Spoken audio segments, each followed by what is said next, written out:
गोनू झा के हास्य कहानियों में एपिसोड 3 में सुनिए गोनू झा और चोर। गोनू झा को राजा खूब मानते हैं, यह चर्चा चारों तरफ फैल गई थी। राजा इन्हें बहुत ही धन देते हैं। थोड़े ही दिनों में उन्होंने काफी धन जमा कर लिया था। कुछ लोग गोनू झा के धन को देखकर ईर्ष्या करने लगे। उनके घर में चोरी करवाने की सोची। एक रात गोनू झा घर में सोए हुए थे कि उन्हें घर में चोर के घुसने का आभास हुआ। वे तो जग ही गए, पत्नी को भी जगा दिया। उनकी पत्नी भी उनके साथ रहते रहते परम विदुषी हो गई थी।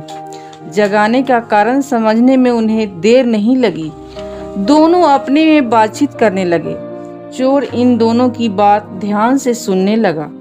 गोनू झा की पत्नी गोनू झा से पूछने लगी, आप अपने को बहुत ही चालाक समझते हैं, लेकिन अगर कोई चोर घर में आ जाए तो आपकी सारी संपत्ति चुरा कर ले जाएगा। गोनू झा ने जवाब दिया, वाह, हम इतने बेवकूफ हैं।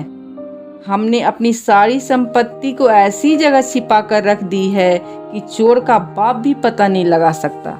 पत्नी बोली, कम से कम मुझे तो बता दीजिए। गोनू झा ने कहा, अभी रात का समय है, उसके संबंध में कुछ भी कहना उचित नहीं होगा।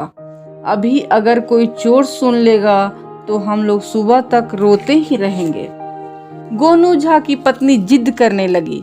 गोनू झा को लाचार होकर कहना ही पड़ा। बोले, देखो, अपने घर के पीछे में जो अमरूद का पेड़ है, उसी की डाल में रुपयों की सभी थैलियों को बांध कर लटका दिया है। कुछ चोर इनकी सारी बातें सुन ही रहे थे। उनकी खुशी का ठिकाना नहीं था।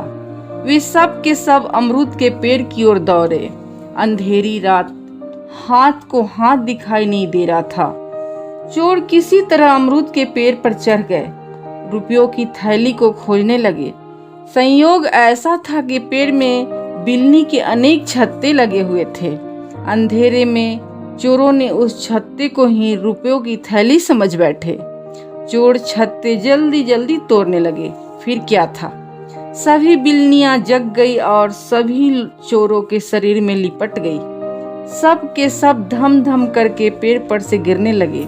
किसी का हाथ टूट गया तो किसी का सिर फट गया। सुबह सभी के सभी पकड़े गए। बाद में सबों ने समझा कि यह गोनू झा की चाल थी।